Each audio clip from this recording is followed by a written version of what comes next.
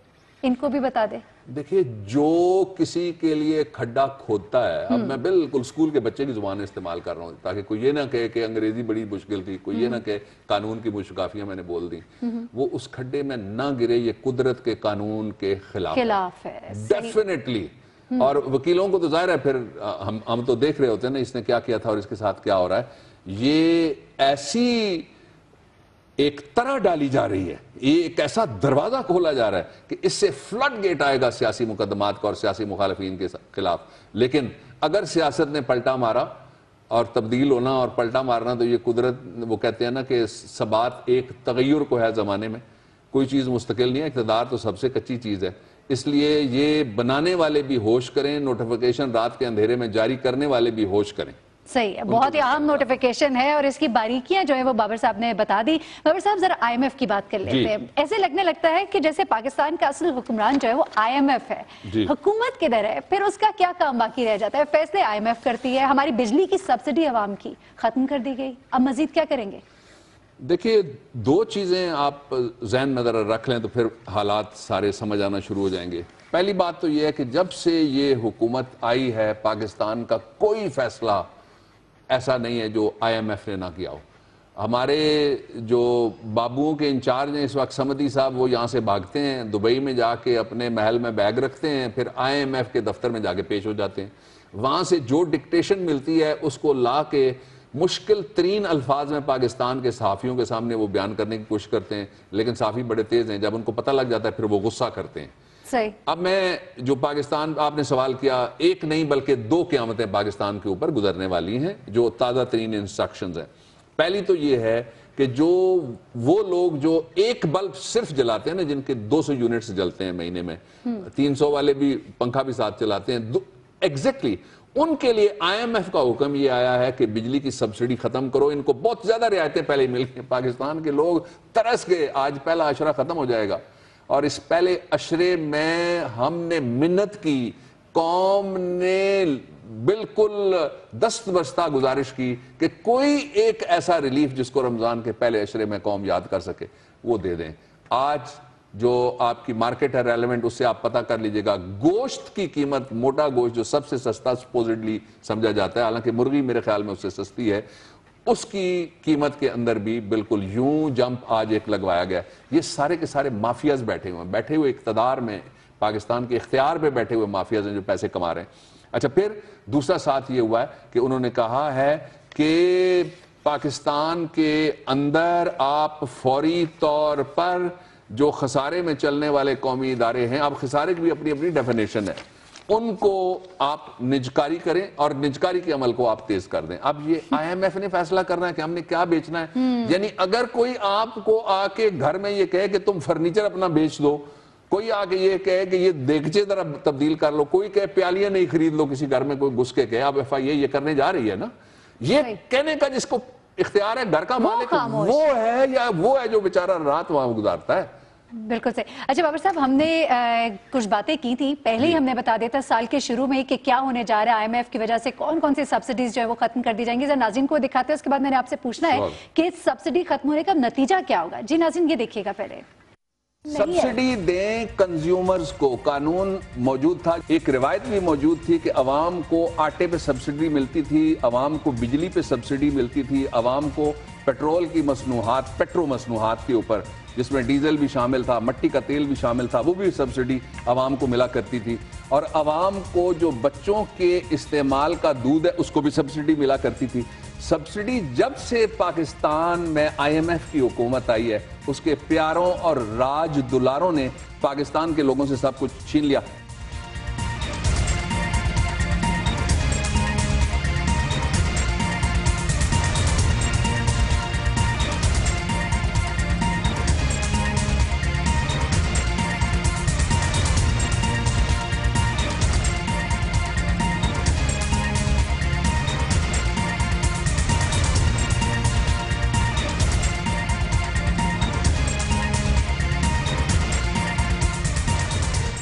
جی بابر صاحب, یہ IMF کی ان مہربانیوں کا ذکر ہم نے آج سے 6 مہینے قبل کر دیا تھا اور دیکھیے وہ سب ہو گیا. اچھا, میں اب محتاط ہو کے 2 لفظ میں استعمال کرنے لگا ہوں. جو پاکستان کے ادارے ہیں, برا بھی ہے تو میرا ہے, اچھا بھی ہے تو میرا ہے, ناکام ہے تو تب بھی میرا, کامیاب ہے تو تب بھی اپنا.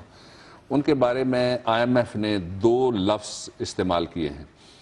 ٹھیک ہے, اس نے پہلا تو یہ کہا ہے کہ یہ جو ہمارا پاور سیکٹر ہے نا, جو بجلی کا شعبہ ہے, ٹھیک ہے, اس کے بارے میں اس نے اس سے بڑی میں نہیں سمجھتا کہ کوئی گفتگو توہین آمیز کی جا سکے جو وہ آفیشلی کرتے ہیں, اور جو طریقہ توہین آمیز پاکستانیوں سے سلوک کا وہ آفیشلی کرتے ہیں. ان کو پتہ بیکاری ہے بھائی. اس وقت ایسٹرن یورپ کا ایک ایسا ملک جو خود فقیر ہے, اس نے یہ کہہ دیا اکڑ کے کھڑے ہو کے IMF کے سامنے کہ یہ آپ کی شرائط توہین آمیز ہیں. توہین آمیز شرائط کا. اور اتنا سا وہ ملک ہے سارے کا سارا, ہم اتنا بڑا ایک نیوکلیئر سٹیٹ ہیں, لوگوں کو پتہ لگتا ہے کوئی ایسی مونچھوں والی ہے کہ اس کو دیکھ کے ڈر لگے گا. ہاں, جب وہ کوئی آ جائے تو پھر ہم لیٹ ہی جاتے ہیں.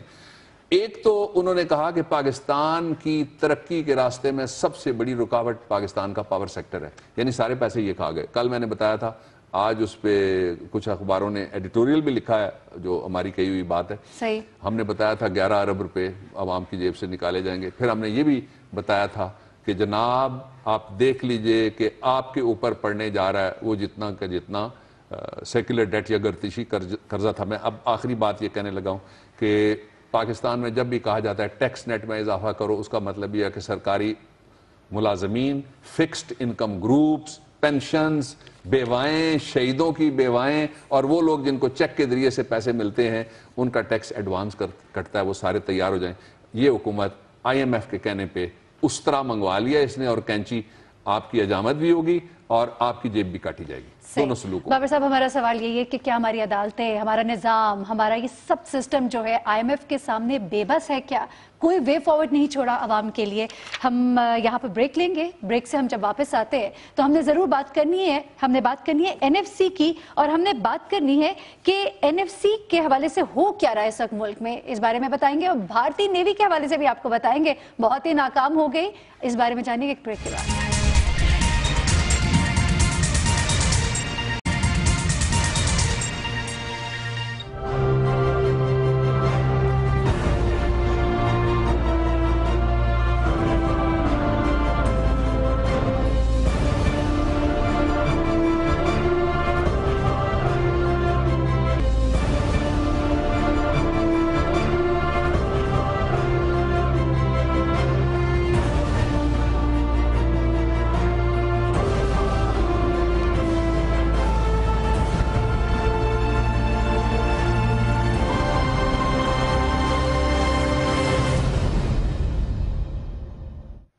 جی ناظرین, یہ چینی آبدوز جدید اسلحے سے لیس ہزاروں کلومیٹر کا سمندری علاقہ جو کہ بھارت کا, وہ کراس کر کے پاکستان پہنچی اور واپس بھی چلی گئی. اس پہ بہت ہی تشویش ہے بھارت کو, اس بارے میں بھی ذرا بات کر لیتے ہیں. جی بابر صاحب, اس پہ تو سب سے بڑا جو کوشچن مارک ہے وہ بھارت کی جو فوج ہے, بحری فوج, اس پر بھی ہے.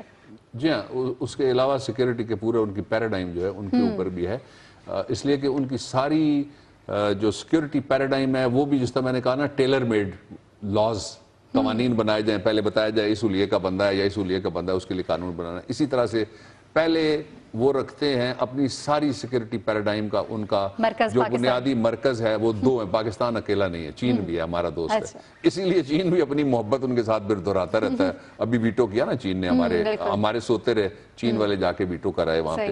اچھا, اب ایک پہلو اس کا یہ ہے جو لوگوں کے سامنے. اب ایک اس کا چھپا ہوا پہلو بھی ہے. اچھا. چھپا ہوا پہلو یہ ہے کہ جو بھارت کے ایڈمرل آر کے دھوان ہیں, یہ انہوں نے 28 مئی کو ایک بیان دیا اور اس نے کہا کہ بحر ہند میں جو چین کی سرگرمیاں نا نیوی کی, ان کے اوپر ہماری بڑی گہری نظر ہے.